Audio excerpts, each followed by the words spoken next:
Bismillahirrahmanirrahim. Assalamualaikum warahmatullahi wabarakatuh.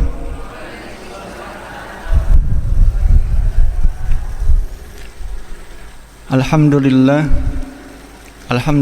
rabbil alamin. Wassalatu wassalamu ala ashrafil anbiya'i wal mursalin wa ala alihi wa ashabihi ajma'in, amma ba'du. Rabbi shrah li sadri wa yassir li amri wahlul 'uqdatam min lisani yafqahu qawli. Bapak Ibu jamaah pengajian Sabtu sore Masjid Da'watul Islam yang semoga dicintai Allah Subhanahu wa taala.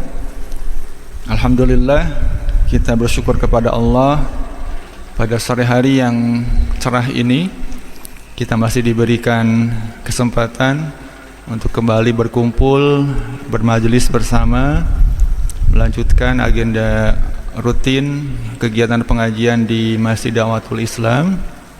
Dan semoga yang kita lakukan ini menjadi bagian dari amal soleh yang pahalanya dilipat gandakan oleh Allah Subhanahu wa ta'ala. Karena kita tahu bahwa hari ini kita berada di antara hari-hari yang mulia, itu hari-hari di bulan Dzulhijjah, yang kita semua tahu bahwa amal-amal kebaikan yang dilakukan di bulan Dzulhijjah akan dilipat gandakan oleh Allah Subhanahu wa taala pahalanya. Untuk itu mari sama-sama kita ikhlaskan niat kita hadir di masjid ini semata mengharap ridha Allah Subhanahu wa taala. Dan kita pun betul-betul mengharapkan apa yang dijanjikan oleh baginda Rasulullah sallallahu alaihi wasallam untuk mendapatkan pahala yang berlipat di hari-hari yang mulia ini. Jadi satu catatan penting yang perlu kita betul-betul tanamkan dalam pikiran kita, bahwa sekarang kita berada di bulan apa Bapak Ibu? Bulan Dzulhijjah, ya, bulan Dzulhijjah yang termasuk ke dalam salah satu bulan yang dimuliakan oleh Allah Subhanahu wa taala. Tentu setelah kemarin ada bulan Dzulqa'dah, juga sama termasuk bulan yang dimuliakan, bulan Dzulhijjah. Kemudian berikutnya besok bulan Muharram, itu adalah 3 bulan yang dimuliakan.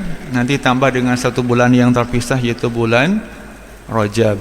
Ya, itu merupakan bulan-bulan yang mulia, yang mana bulan-bulan mulia tersebut amal-amal kebaikan pahalanya akan dilipat gandakan oleh Allah Subhanahu wa taala. Sehingga tadi mari sama-sama kita perbanyak melakukan amal kebaikan, terutama membaca kalimah-kalimah thayyibah, ya, kalimah tahmid, kalimah tahlil, kalimah tasbih, takbir. Itu merupakan ungkapan-ungkapan yang kita usahakan harus banyak keluar dari lisan kita. Baik, sore ini kita akan melanjutkan pembahasan terakhir adalah berkaitan dengan surah Al-Ma'un. Mudah-mudahan masih ingat surah Al-Ma'un. Surah Al-Ma'un itu surat yang diawali dengan gimana Bapak Ibu? Surah Al-Ma'un itu Ar-ra'aital ladzi yukadzibu biddin, ya. Kemarin sudah kita pelajari, walaupun mungkin ada sedikit yang kemarin belum dibahas di bagian terakhir dari surat tersebut. Ya, kemarin sudah saya sampaikan bagian dari surat tersebut yang penting berkaitan dengan masalah salat, ya. Karena Allah mengancam di surah itu fawailun lil musallin, ya, fawailul lil musallin, maka neraka wail dijanjikan bagi orang-orang yang sholat. Jadi ini yang membuat kadang-kadang orang berpikir sudah sholat saja masih diancam dengan siksa, itu kan. Ya, kalau gitu nggak usah sholat saja, itu ya. Nah, ini kan logika yang tidak benar. Kalau orang yang sholat saja masih di tanda petik diberi peringatan untuk berhati-hati supaya tidak kemudian mendapat siksa neraka, maka apalagi orang yang tidak sholat. Ya, jadi ini logika yang harus kita bangun, ya, di dalam pikiran kita. Seperti halnya juga sekarang misal musim ibadah haji itu kan, kadang-kadang ada orang yang beralasan Allah sudah haji aja masih suka melakukan perbuatan yang tidak baik gitu kan ya. Kalau begitu nggak usah berhaji saja gitu kan ya. Ingat bahwa keutamaan ataupun pahala kebaikan dari suatu amal perbuatan itu tidak bisa menghilangkan, ya tidak bisa menghilangkan keutamaan ataupun pahala dari amal ibadah yang lainnya. Jadi ya tadi sama saja, kalau orang yang sudah berhaji saja tetap punya potensi melakukan amal yang tidak baik, ya apalagi orang yang belum berhaji. Nah itu adalah hal yang harus kita bangun dalam pikiran kita. Nah kemarin di bagian akhir surah Al-Ma'un, fawailul lil musallin alladzina hum an salatihim sahun. Ya. Orang yang salat yang diancam dengan siksa oleh Allah Subhanahu wa taala itu adalah orang-orang yang sahun, yang lalai terhadap salatnya. Alhamdulillah Allah Maha Murah, di ayat ini Allah tidak mengatakan alladzina fi salatihim sahun, tetapi Allah mengatakan alladzina hum an salatihim sahun. Jadi bukan alladzina hum fi salatihim sahun, tapi alladzina hum an salatihim sahun. Memang apa bedanya Ustaz? Ya, para ulama menegaskan beda ya. Kalau fi salatihim sahun itu artinya berarti memang dalam mengerjakan salatnya, ketika salat dia lalai. Tapi kalau an salatihim sahun, dalam hal di luar salat, ketika dia menyiapkan untuk salat ya, menuju ke tempat salat dia lalai. Jadi beda ya, karena kalau fi salatihim dalam salat kita sudah bukan pasti ya, kalau saya terutama ya sudah pasti kita tidak bisa ketika sholat itu betul-betul 100% menghadap Allah. Ya atau iya ya? Apakah Bapak Ibu betul-betul merasakan ketika sholat itu 100% benar-benar pikiran itu hanya kepada Allah? Ya, apalagi ibu-ibu itu ya. Ibu-ibu itu kan gak subuh, gak zuhur, gak asar, mesti pikirannya kan entah itu anak-anak atau mungkin keluarga atau mungkin pekerjaan. Itu yang akan betul-betul mempengaruhi kondisi hati kita saat sholat. Jadi memang tidak bisa dipungkiri bahwa setiap orang itu ketika mengerjakan sholat, ya tentu kecuali Rasulullah dan para sahabat yang mulia, sudah sangat mungkin ya tidak bisa sepenuhnya ketika sholat itu fokus kepada Allah. Pasti ada lalainya. Baru Allahu Akbar saja baca doa istiftah sudah ingat yang lain ya. Ketika imam membaca Al-Fatihah di awal Alhamdulillahirabbil alamin masih fokus. Ketika di tengah-tengah sudah enggak tahu kemana, tahu amin itu kan kaget, aku udah amin itu ya. Apalagi nanti ketika misalnya baca tasyahud tuh di akhir-akhir sholat itu udah entah kemana pikiran kita ya. Nah sehingga Allah mengatakan yang akan dihukumi dengan tadi diancam dengan siksa itu bukan orang yang seperti itu wajar, itu manusiawi ya. Tetapi melalaikan untuk mengerjakan sholat, menunda-nunda waktunya, sembarangan dalam kita menyiapkan diri untuk sholat. Artinya misal pakaian ya ala kadarnya, walaupun sebetulnya kita punya pakaian yang pantas untuk sholat ya. Sholat di tempat yang memang misalnya tidak seharusnya untuk sholat ya. Dan juga misal bacaannya itu ya tadi ala kadarnya. Dia sudah bedakan antara kita ya baca ala kadarnya dengan sudah berusaha untuk membaca dengan sebaik-baiknya tapi tetap tidak bisa konsentrasi.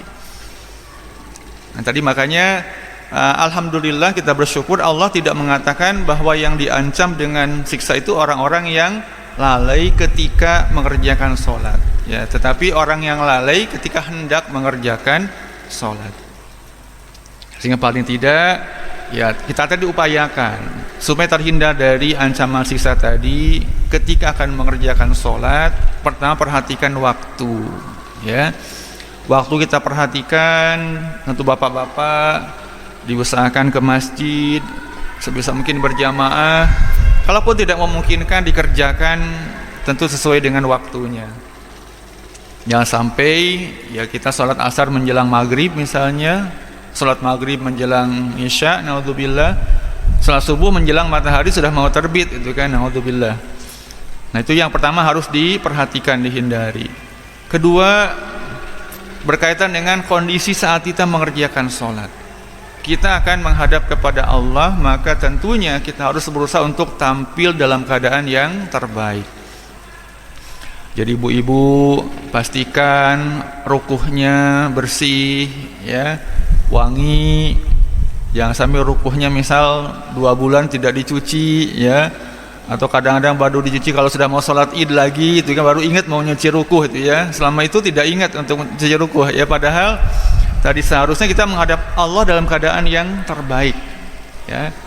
Naudzubillah, jangan sampai kita termasuk ke dalam golongan orang-orang yang lalai ketika akan mengerjakan sholat karena tidak serius di dalam menyiapkan diri kita, penampilan kita, ya. Jadi ibu-ibu kalau bapak-bapak hendak ke masjid diingatkan, ya, diperhatikan bajunya tuh tidak harus baru, ya, tapi rapi, wangi. Itu sunnah dari baginda Rasulullah sallallahu alaihi wasallam.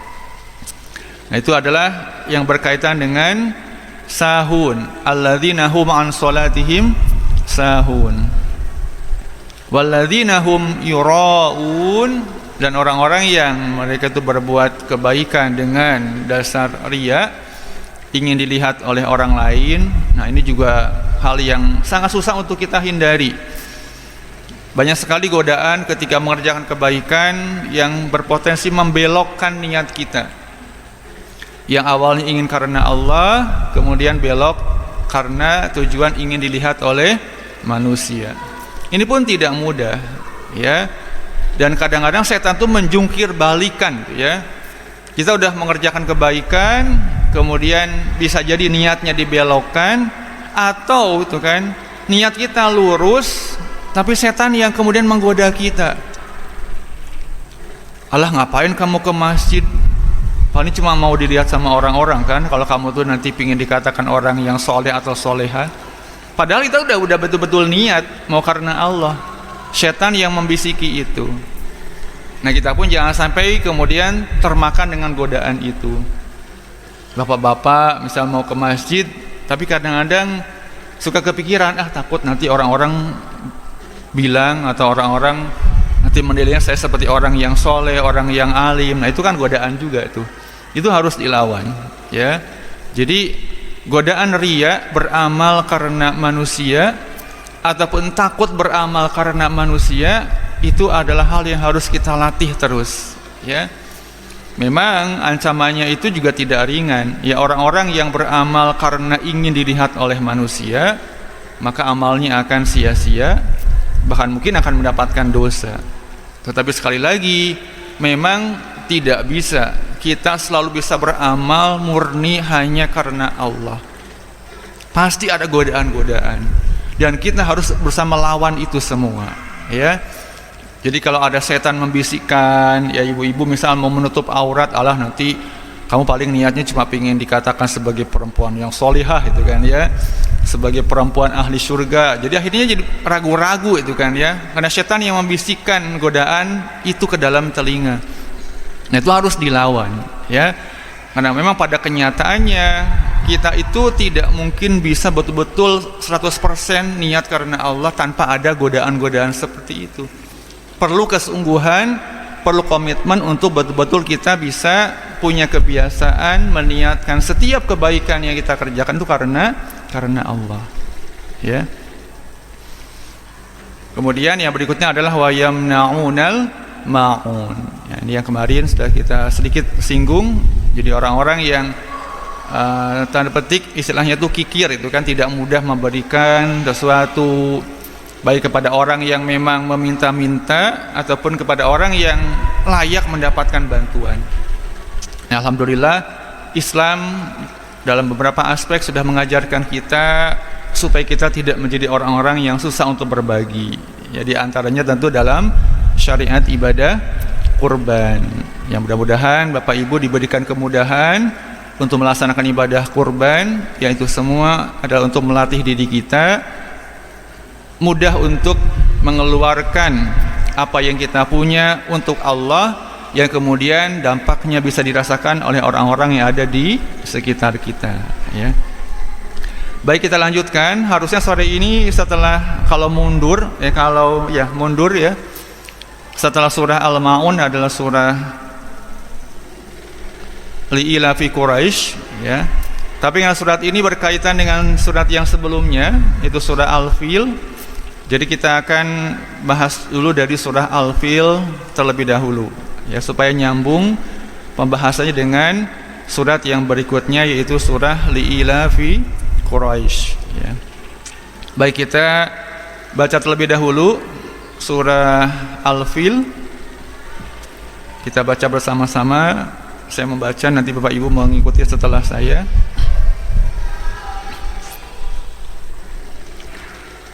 Mudah-mudahan sudah ada nanti sudah ada mushaf atau ada aplikasi Quran yang bisa dilihat untuk membaca bersama-sama. Kita mulai. A'udzu billahi minasy syaithanir rajim.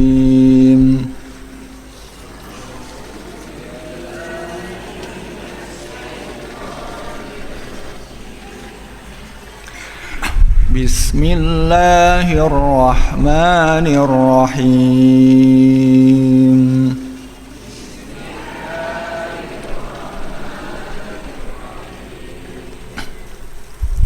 Alam tara kaifa fa'ala rabbuka bi ashabil fil.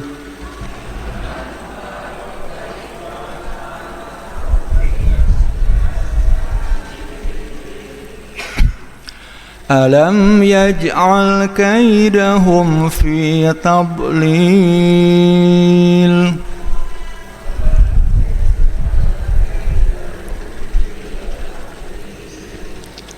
Wa arsala 'alaihim tayran ababil.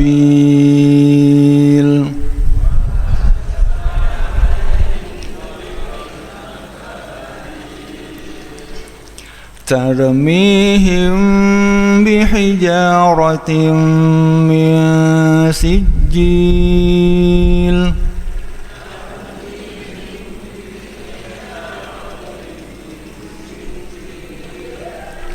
Faja'alahum ka'asfin ma'kul.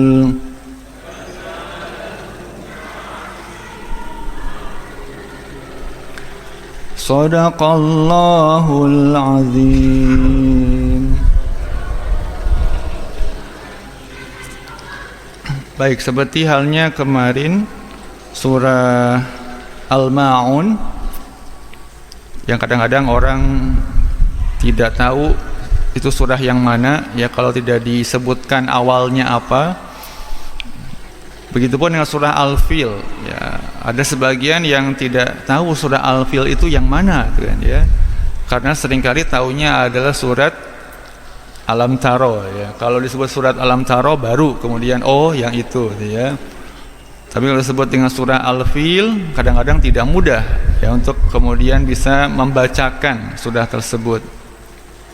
Tapi kalau anak-anak sekarang sepertinya sudah lebih familiar, ya, dengan surah Al-Fil, karena begitu banyaknya tulisan-tulisan, buku-buku yang mengambil pelajaran ataupun ide dari surah Al-Fil, ya. Al-Fil artinya apa, Bapak Ibu? Gajah, ya. Jadi fil gajah, ya. Jadi Al-Fil itu surah tentang, tanda petik, tentara gajah, ya. Tentara gajah di sini adalah tentara yang dipimpin oleh raja siapa? Raja Abraha, ya. Bukan Raja Namrud, ya. Beda lagi itu, ya. Adalah pasukan bergajah yang dipimpin oleh Raja Abraha, ya. Jadi di ayat yang pertama di sini Allah meminta kita untuk mengambil ibrah dari kisah tentara gajah tersebut, ya. Alam taro kaifa fa'ala rabbuka bi ashabil fil. Apakah kamu tidak memperhatikan bagaimana Allah menimpakan peristiwa kejadian kepada ashabul fil? Itu tentara bergajah tadi, ya. Tentara yang dipimpin oleh Raja Abrahah yang berasal dari, dikisahkan adalah dari Yaman, ya. Yang mana maksud dari mereka untuk tentara bergajah itu pada saat itu datang ke Mekah dengan tujuan untuk menghancurkan Ka'bah, ya. Dan yang harus kita ketahui bahwa pada saat peristiwa itu terjadi, di tahun itu lahirlah baginda Rasulullah sallallahu alaihi wasallam. Itulah mengapa kemudian pada saat Rasulullah dilahirkan juga disebut dengan tahun gajah. Ya, jadi harus tahu sambungannya, ya. Karena kalau ibu-ibu yang biasa hadrohan itu ada solawat atau ada nasyid yang di dalamnya ada disebutkan bahwa Rasulullah lahir pada tahun gajah. Nah, sebetulnya tahun gajah itu diambil dari peristiwa ini, yaitu peristiwa penyerangan tentara Raja Abrahah ke Mekah, yang mana di situ banyak membawa gajah, ya, sebagai hewan tunggangannya. Tentu di samping ada juga yang mereka mengendarai kuda, ya, onta. Tapi yang menarik bahwa mereka itu datang ke Mekah, ya, dengan mengendarai gajah, ya, termasuk juga gajah yang ditunggangi oleh Raja Abrahah sendiri. Jadi di sini Allah ingin menunjukkan, meminta kepada kita, coba kamu perhatikan peristiwa yang terjadi, yang dialami oleh tentara bergajah. Yang mereka datang ke Mekah dengan begitu sombongnya, dengan begitu angkuhnya, mereka menganggap dengan mudahnya mereka bisa menghancurkan Ka'bah yang ada di Mekah. Nah, ini juga hati-hati, ya. Karena kemarin sempat beberapa bulan yang lalu itu ada seorang profesor yang mengatakan dia malas baca Quran karena alasannya Quran itu isinya ya cuma dongeng-dongeng orang zaman dulu katanya, kan. Jadi ngapain juga tuh, ya, nggak ada hal yang menarik dari Al-Quran, ya. Isinya itu cuma dongeng, kan, kisah orang-orang yang terdahulu, ya, orang-orang zaman jadul itu, kan, nggak ada hal-hal yang baru yang menarik. Nah, ini hati-hati, ya.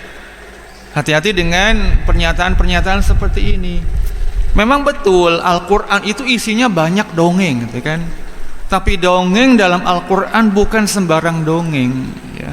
Tapi dongeng yang luar biasa kandungannya, yang sangat banyak hikmah pelajaran yang bisa kita ambil.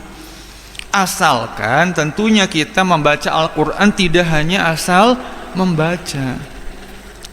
Kita baca Al-Quran dengan niat yang ikhlas, sesuai dengan apa yang Allah sebutkan, dzalikal kitab la raiba fihi hudan lil muttaqin.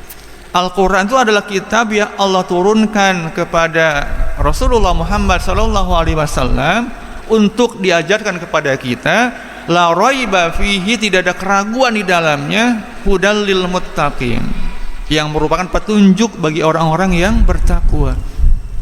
Nah, tidak mungkin kita bisa mengambil petunjuk dari Al-Quran hanya sekedar dengan membacanya begitu saja, kalau kita tidak berusaha untuk mencerna, mempelajari kandungan hikmah yang ada di dalamnya. Nah, makanya sekarang alhamdulillah Bapak Ibu, kita diberikan kemudahan berkumpul bersama mempelajari Al-Quran, tidak hanya membacanya tapi juga membaca kandungan yang ada dalam ayat-ayat yang kita baca.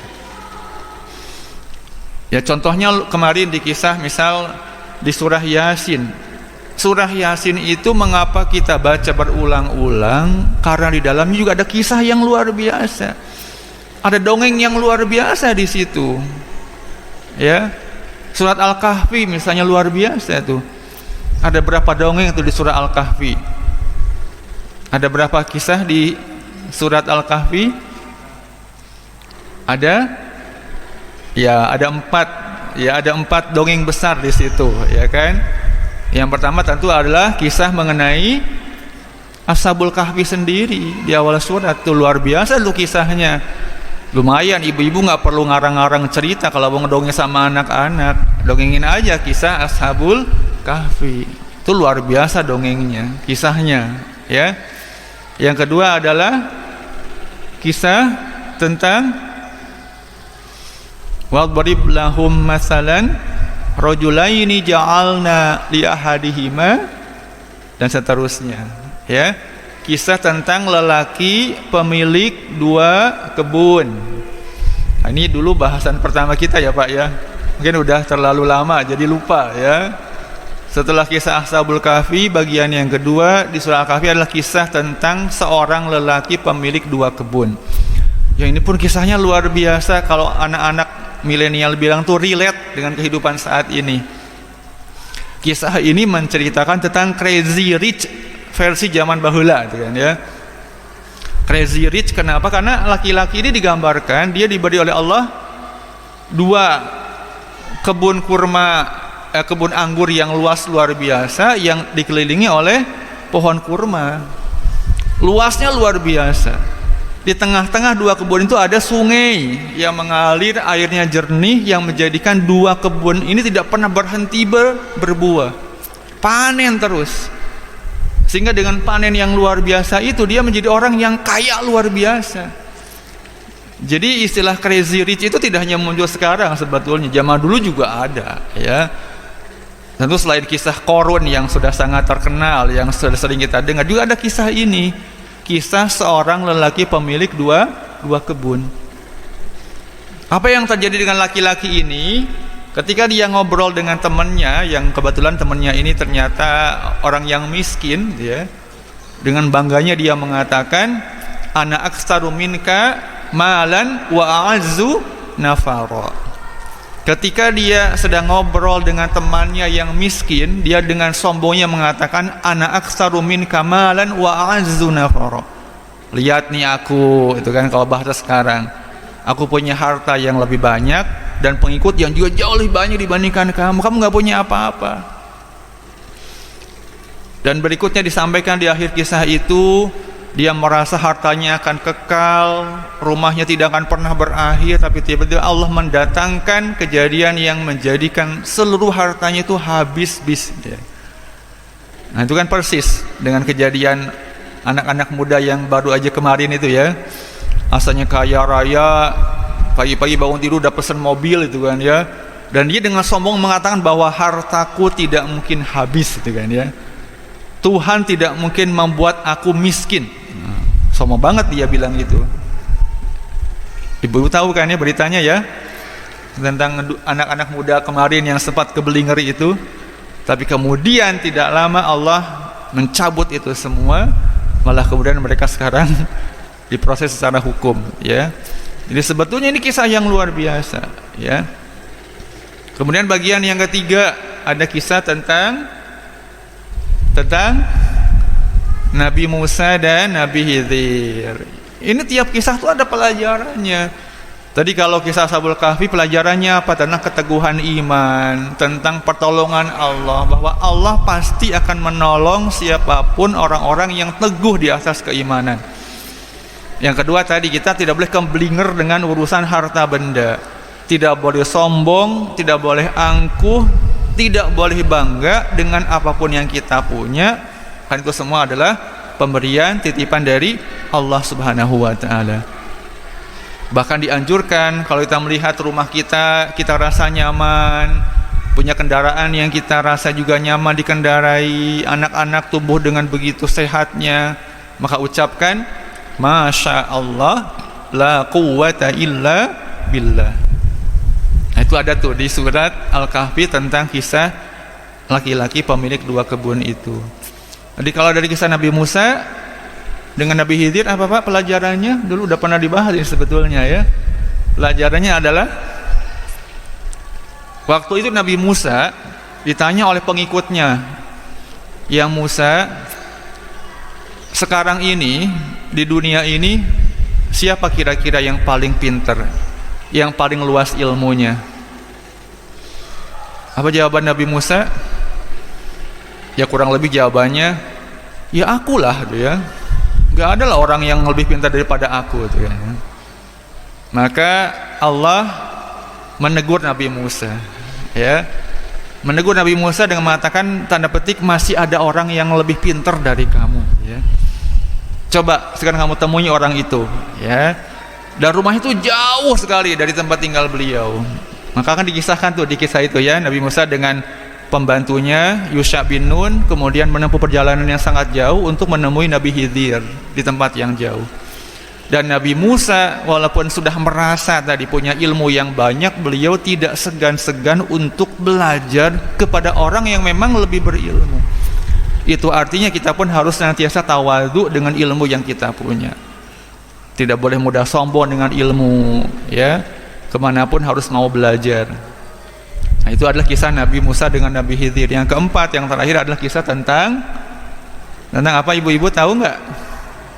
Yang keempat, kisah di Al-Kahfi adalah kisah tentang Dzulqarnain, ya, kisah tentang Dzulqarnain. Wa yas'alunaka an Dzulqarnain, ya.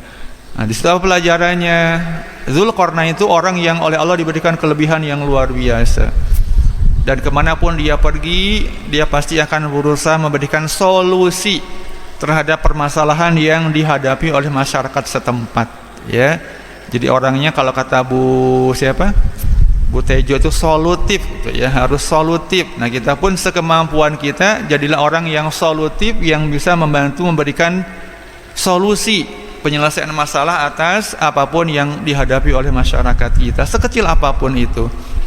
Nah, itu contohnya ya, kisah yang luar biasa yang ada dalam Al-Quran, yang karenanya mengapa Rasulullah meminta kita membacanya berulang-ulang. Surah Yasin baca berulang-ulang, Al-Kahfi dibaca berulang-ulang, asalkan tadi membacanya pun kita ikuti dengan usaha untuk bisa memahami maknanya. Nah, kembali ke surah Al-Fil di sini. Nah, begitupun dengan kisah di surah Al-Fil.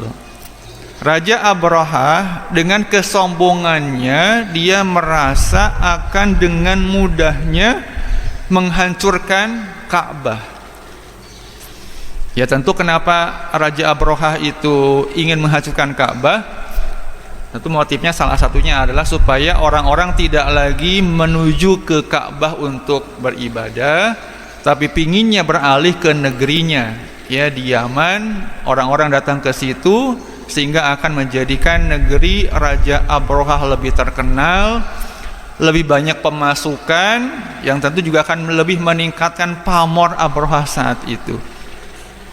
Nah, sebetulnya seperti kita ketahui, Ka'bah sebagai tempat ibadah yang dituju oleh seluruh manusia itu tidak hanya sekarang, tidak hanya sejak zaman Rasulullah Muhammad SAW, tapi Ka'bah telah menjadi pusat ibadah manusia memang sejak dibangun oleh Nabi siapa ibu-ibu yang bangun Ka'bah? Nabi Ibrahim bersama putranya itu Nabi Ismail, ya. Di surah Al-Baqarah tuh dijelaskan, ya, di bagian akhir juz pertama. Wa idh yarfa'u Ibrahimul qawa'ida minal baiti wa Ismail. Oh ya, sebelumnya juga ada ya, bagaimana Allah menggambarkan kisah Nabi Ibrahim bersama putranya membangun Ka'bah, ya.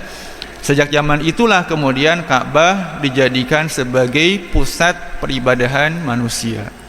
Walaupun kemudian dalam perjalanannya praktik ibadah yang semula diajarkan oleh Nabi Ibrahim alaihissalam mengalami penyimpangan, ya. Termasuk misal kalau kita baca dalam sirah Rasulullah, sebelum Rasulullah lahir, kemudian sampai sebelum diutus, banyak orang-orang yang beribadah di Ka'bah itu tawaf, tapi maaf dalam keadaan telanjang, ya. Tawaf tapi mereka bawa berhala, ya, yang diletakkan di dalam Ka'bah. Nah, itu adalah sebetulnya peristiwa penyimpangan yang terjadi sejak Nabi Ibrahim sampai kemudian dibersihkan kembali oleh Rasulullah, ya. Dan ini juga nyambung tadi dengan keadaan kita saat ini di bulan Dzulhijjah. Walaupun sebetulnya kita harus tahu bahwa kalau berkaitan dengan ibadah haji memang dalam Al-Quran disebutkan, yaitu berlaku sejak zaman Nabi Ibrahim. Tapi sebetulnya kalau berkaitan dengan kurban, ya, kurban itu sebetulnya tidak hanya mulai berlaku sejak zaman Nabi Ibrahim, ya. Memang zaman Nabi Ibrahim mulai berlaku bahwa kurban yang disyariatkan itu berupa menyembelih hewan. Tapi sebetulnya syariat kurban sudah ada, sudah Allah tetapkan untuk dikerjakan oleh manusia sejak zaman Nabi sinten? Nabi Adam alaihi salam, ya. Kalau kita baca misal di surah Al-Maidah ada di ayat yang ke-27, di situ digambarkan Allah menegaskan watlu alaihim naba abnai Adam bil haqq idh qarraba qurbanan fatuqabbala min ahadihima wa lam yutaqabbal minal akhar innama yataqabbalullahu minal muttaqin. Wahai Muhammad, ceritakan kepada umatmu kisah tentang dua putra Adam. Siapa nih dua putra Nabi Adam yang dimaksud di ayat ini? Adalah betul, ya, adalah Habil dan Qabil, ya. Idh qarraba qurbanan fatuqabbala min ahadihima wa lam yutaqabbal minal akhar. Ketika mereka mempersembahkan kurban kepada Allah, ya, idh qarraba qurbanan, ketika mereka berdua mempersembahkan kurban kepada Allah Subhanahu wa taala, fatuqabbala min ahadihima, maka Allah menerima kurban salah satu di antara mereka, walam yataqabbal minal akhar, tetapi yang satunya tidak diterima oleh Allah, ya. Innama yataqabbalullahu minal muttaqin. Hanya saja Allah tuh pasti hanya menerima kurban dari orang-orang yang bertakwa. Kurban siapa yang diterima oleh Allah dalam kisah itu? Ini juga cerita penting, ya, yang sangat menarik diceritakan kepada anak-anak, ya, supaya mereka tahu kurban itu apa, harus seperti apa, ya. Kurban yang diterima adalah kurbannya, ya, kalau nggak Qabil Habil itu, ya, kalau nggak Habil Qabil itu, ya. Kurbannya siapa? Kurbannya Qabil. Nah, karena namanya Qabil, Qabil diterima, bukan, ya. Kurbannya yang diterima adalah kurbannya Habil, ya, sedangkan kurbannya Qabil tidak diterima oleh Allah, ya. Kenapa kurbannya Qabil diterima, Habil diterima, Qabil tidak diterima? Pada saat Habil Qabil, ini ceritanya kan panjang sebetulnya, ya, tidak hanya menyangkut itu, karena waktu itu ketika Nabi Adam pertama kali di bumi diturunkan oleh Allah, kemudian beliau beristrikan ibunda Hawa, beliau kemudian memiliki keturunan, ya, yang mana setiap kali Siti Hawa melahirkan itu anaknya pasti kembar dan laki-laki perempuan, ya. Tapi kemudian kan waktu itu belum banyak manusia, hanya putra putri Nabi Adam, ya. Ketika akan menikah kan tidak boleh tuh menikah dengan satu saudara kembarnya, ya, harus disilang, gitu kan, ya, disilang. Nah, ternyata Qabil itu kan kembarannya, mohon maaf, ya, kurang menarik untuk Qabil, ya. Qabil itu harusnya menikah dengan kembarannya Habil, gitu kan, ya. Tapi kan waktu itu kembarannya Habil itu nggak begitu menarik untuk Qabil, pinginnya sama kembarannya itu, ya, padahal kan nggak boleh, ya, sebetulnya itu, ya. Tapi kemudian akhirnya mereka berdua juga diberikan perintah kurban ini, singkat cerita, ya, untuk ngetes, gitu, ya. Dan mengapa kurbannya Habil diterima dan Qabil tidak diterima? Dikisahkan bahwa waktu itu profesi Habil adalah sebagai peternak, ya pengembala kambing, sedangkan Qabil adalah petani, ya. Jadi banyak bercocok tanam. Ketika mereka berdua diperintahkan untuk berkurban, maka Habil langsung menyambut seruan itu dengan menyiapkan dan memilih kambing terbaik yang dia punya, ya. Dia mencari kambing terbaik yang dia punya, setelah ketemu kemudian dipersembahkan untuk Allah Subhanahu wa taala. Ya. Adapun Qabil ketika mendapat perintah berkurban, dia kemudian hanya ala kadarnya saja, ya. Bahkan dia mencari buah-buahan yang mungkin jelek, ya, yang tidak begitu baik kualitasnya, kemudian dia serahkan kepada Allah, ya. Nah, kemudian dasar itulah, ya, betul-betul Qabil berusaha dengan ikhlas memberikan yang terbaik untuk Allah. Habil memberikan yang terbaik untuk Allah, tapi Qabil tidak serius, bahkan dia sepertinya menolak perintah itu. Buat apa, ya? Aku udah capek-capek bercocok tanam, tapi ketika sudah dapat hasil harus diberikan kepada Allah. Ini kan nggak adil, tuh kan, ya. Nah, kemudian maka ayat tadi menegaskan, maka Allah menerima kurbannya Habil, tidak menerima dari kurbannya Qabil. Innama yataqabbalullahu minal muttaqin. Allah hanya akan menerima kurban persembahan dari orang-orang yang memang niat kurbannya itu karena Allah, ingin mendapatkan balasan yang terbaik dari Allah Subhanahu wa taala. Bukan hanya sekedar untuk menunaikan perintah, bukan sekedar untuk memenuhi apa yang harus dia lakukan, tapi dia betul-betul ketika mendapat perintah dia kerjakan dengan sepenuh hati, dengan harapan mendapatkan balasan yang terbaik dari Allah Subhanahu wa taala. Nah, ini berkaitan dengan masalah kurban, ya. Jadi sudah ada dari zaman Nabi Adam, walaupun kemudian kalau kurban dalam bentuk menyembelih hewan itu baru dituntunkan sejak zaman Nabi Ibrahim dan Nabi Ismail alaihi wassalam, ya. Dan masih banyak pelajaran lain dari situ yang harus kita ambil, ya. Selain tadi bahwa harus ikhlas ketika berkurban, itu harus memberikan yang terbaik kepada Allah, bahwa sebetulnya hal lain yang tidak kalah penting dalam syariat Islam, memberikan persembahan apalagi dalam bentuk sembelihan hewan itu hanya bisa diperuntukkan untuk Allah Subhanahu wa taala, ya. Kita tidak boleh memberikan persembahan apapun yang itu diniatkan tidak untuk Allah Subhanahu wa taala. Nah, jadi hati-hati, karena di mungkin beberapa daerah ada namanya kebiasaan memberikan sedekah untuk sungai, ya, untuk gunung, untuk laut. Nah, itu hati-hati, ya.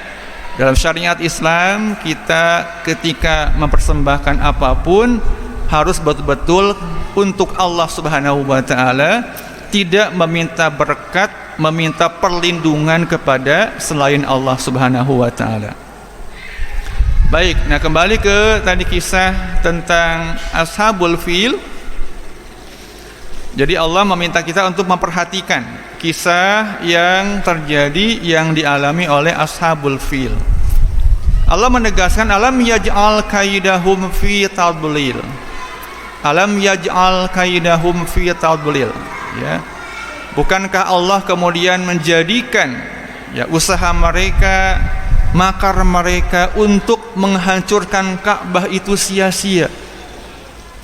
Jadi tadi saya sampaikan bahwa Raja Abrahah datang ke Mekah dengan angkuhnya, dengan sombongnya, menganggap bahwa dia dan tentaranya bisa dengan mudah menghancurkan Ka'bah.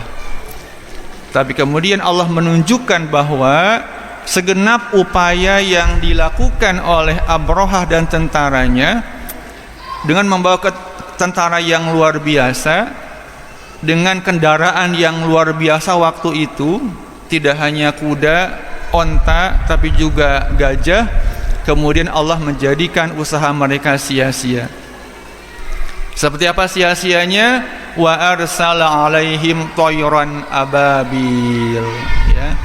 Tentara Abrahah yang datang dengan sombong tadi kemudian dihancurkan oleh burung yang kita kenal dengan burung ababil, katanya kan, ya. Padahal dalam banyak penjelasan, ababil di sini maknanya adalah burung yang datang berbondong-bondong, ya. burung yang datangnya bergelombang-gelombang, yang seolah-olah tidak ada habisnya. Yang kemudian burung-burung itu tarmihim bihijaratin min sijil, ya.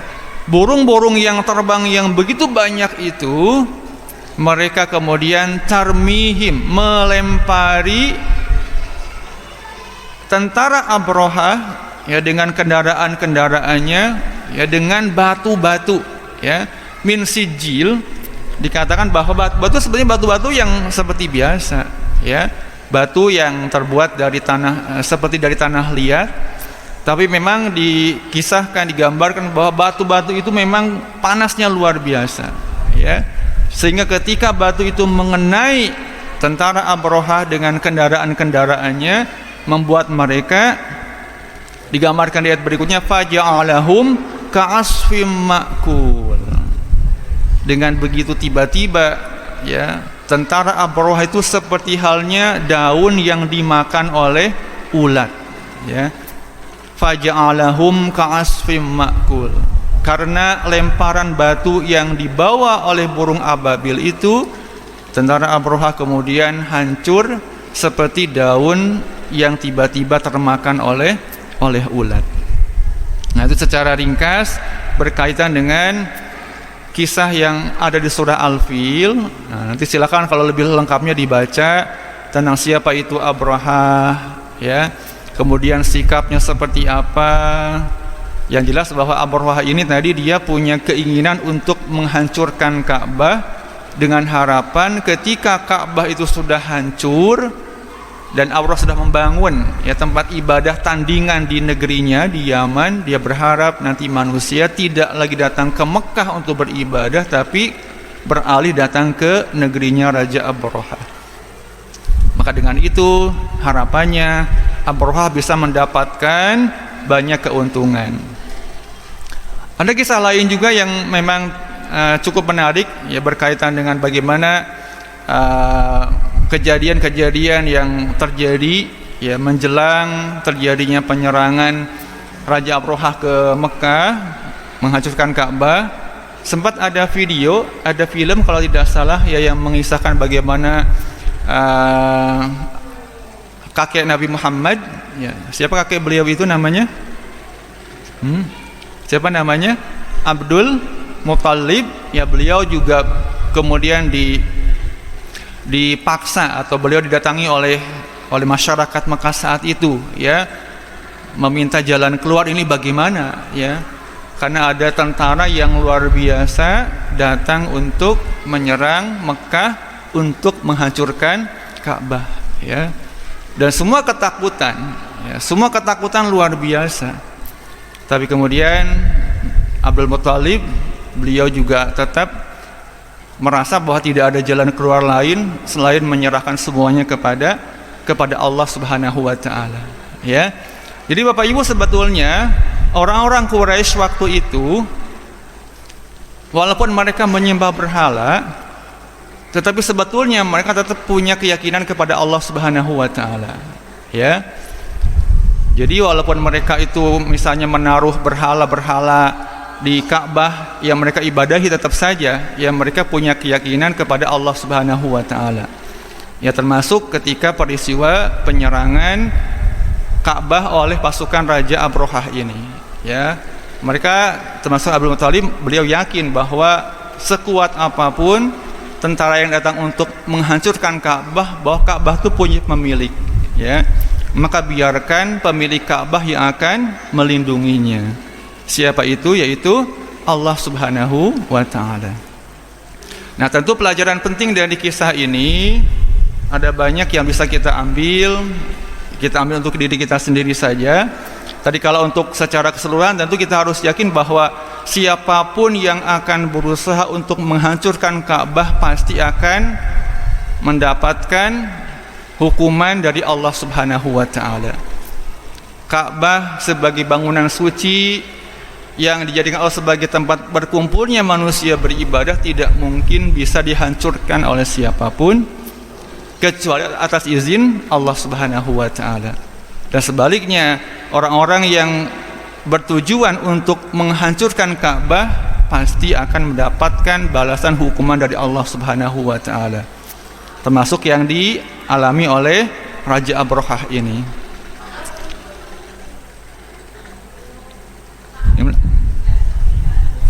Oh, nggih. Monggo Bapak Ibu, sudah ada unjuan kalian makanan di depan Bapak Ibu. Bisa dimakan terlebih dahulu. Mari kita bersama-sama membaca doa sebelum makan. Bismillahirrahmanirrahim. Allahumma barik lana fima razaqtana wa qina adzabannar. Amin. Baik, sambil mungkin ada pertanyaan, mau ada pertanyaan Pak? Monggo Bapak Ibu barangkali ada pertanyaan. Monggo.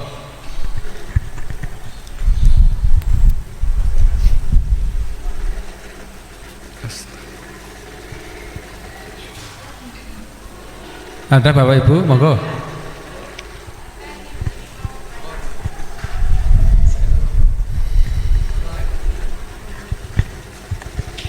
Assalamualaikum warahmatullahi wabarakatuh.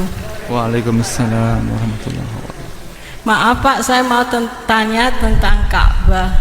Ka'bah itu ukurannya berapa? Karena bisa dikelilingi oleh berjuta-juta manusia. Makasih. Baik, ini yang bisa cerita yang sudah ya, yang sudah berangkat, karena kalau saya belum beli. Kalau sudah berangkat, berarti bisa berbagi cerita kepada yang belum, ya.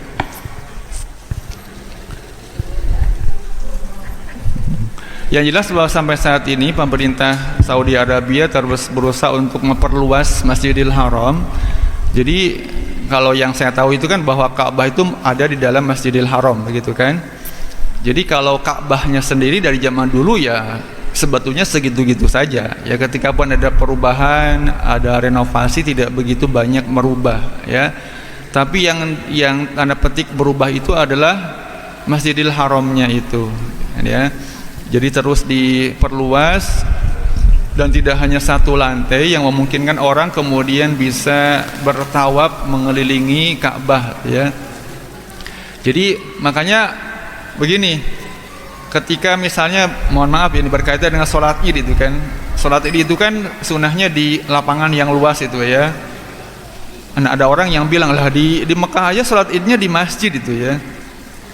Ya gimana nggak di masjid kalau di Mekah? Karena Masjidil Haram adalah tempat yang paling luas yang ada di Mekah itu kan, tidak ada tempat yang lebih luas daripada Masjidil Haram. Ya, jadi artinya bahwa memang tadi kalau pertanyaannya kok bisa menampung orang yang begitu banyak, ya satu hal tentu itu adalah kemudahan dari Allah Subhanahu wa taala, ya.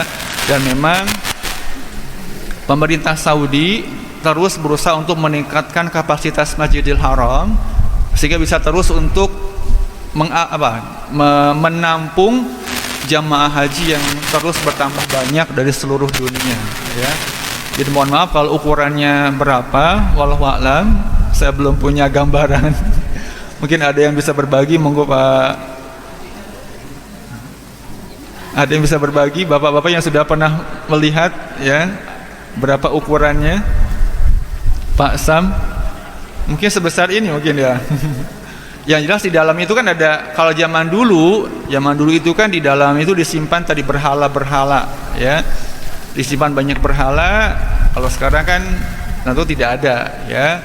Dan yang jelas bahwa Ka'bah itu kemudian ditutupi dengan kain yang disebut dengan kiswah, ya, yang itu tiap tahun diganti oleh pemerintah Saudi, ya. Wallahu a'lam kalau itu, nanti kita coba cari lebih detail lagi.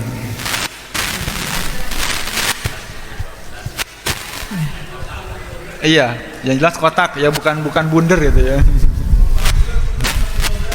11 kali 12 ya, 11 ya, kurang lebih seperti ini ya, seukuran masjid ini ya.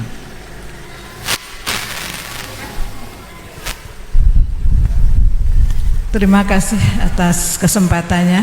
Assalamualaikum warahmatullahi wabarakatuh. Waalaikumsalam.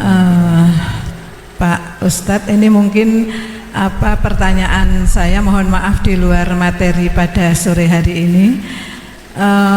kita sering mendengar kadang kita mendengar hadis palsu gitu ya Ustadz ya, dan kita tidak tahu itu palsu atau enggak, dan kita sebagai jamaah ini kadang kan sudah melaksanakan apa yang dikatakan oleh kita, misalnya mendengar pengajian seperti ini kan kita tidak tahu hadis itu palsu atau sahih.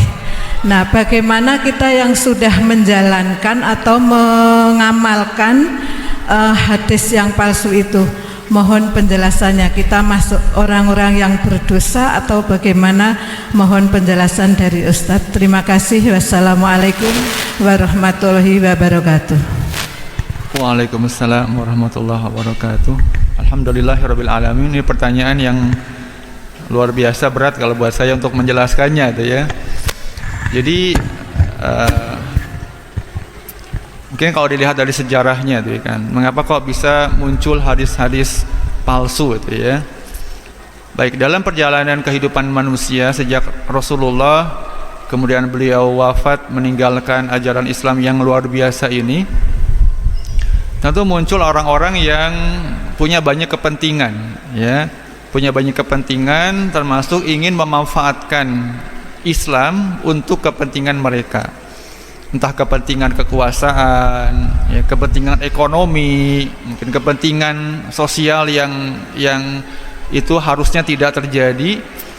Nah, kepentingan-kepentingan inilah yang kemudian mendasari munculnya orang-orang yang membuat hadis-hadis palsu, artinya mengarang-arang hadis yang seolah-olah itu sumbernya dari Rasulullah, padahal bukan. Nah, itu yang memang harus kita hati-hati. Nah, bagaimana cara kita supaya terhindar dari hadis-hadis palsu? Ya, tentu kalau yang paling ideal tentu kita belajar langsung gitu kan, kitab-kitab hadis yang utama. Jadi sebetulnya tidak susah. Misalnya begini, di rumah Bapak Ibu sebisa mungkin kan tidak hanya Al-Qur'an dan terjemahannya ya. Idealnya juga ada kitab-kitab hadis ya.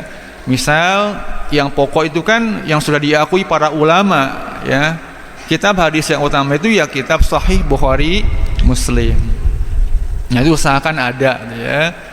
Kalaupun misal tidak ada, ya misal bisa dengan kumpulan hadis yang sudah diakui juga bahwa itu ada hadis-hadisnya sahih. Ya, misalnya adalah kitab seperti Riyadhus Shalihin. Ya, itu kan juga isinya kan hadis-hadis yang sahih terjamin. Walaupun juga memang ada beberapa yang mengatakan hadisnya itu ada yang lemah, ya. Tapi kalau palsu, insya Allah di situ tidak ada, ya. Jadi memang sangat disarankan Bapak Ibu juga di rumah, ya diusahakan adalah ya kitab-kitab berujukan hadis tadi. Ya itu juga dibaca tentunya ya.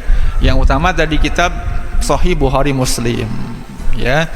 Ya kalaupun misal tidak bisa membeli yang lengkapnya, ada misal ringkasannya, ya mukhtasornya.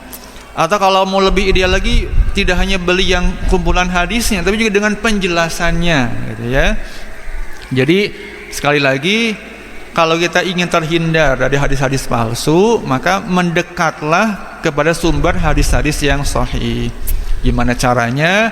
Ya tadi sediakan, yaitu kan buku-buku rujukan di rumah yang di dalamnya memang isinya adalah hadis-hadis yang sudah terjamin itu hadis yang tidak palsu. Ya tadi minimal kita punya ada kitab hadis Sahih Bukhari Muslim misalnya ya, yang terjemahannya tidak apa-apa. Nah kalau yang tadi berkaitan dengan gimana kalau saya misal terlanjur mengamalkan amalan yang ternyata dasarnya hadis palsu. Tentu memang hal yang sangat menggembirakan itu kan ya. Allah itu tidak menghukumi orang yang tidak tahu itu kan ya. Jadi orang yang mengerjakan sesuatu karena tidak tahu, dia tidak dihukumi dosa ya. Yang dosa itu adalah karena tidak mau belajarnya ya. Jadi kalau sudah terlanjur mengamalkan amalan ternyata setelah belajar ini kok tidak ada dasarnya ya. Ini hadisnya palsu, maka satu sisi bersyukurlah kalau kemarin tidak tahu, karena Allah tidak akan menghukumi orang yang tidak tahu. Tapi sekali kita tahu, kita harus terus mengamalkan pengetahuan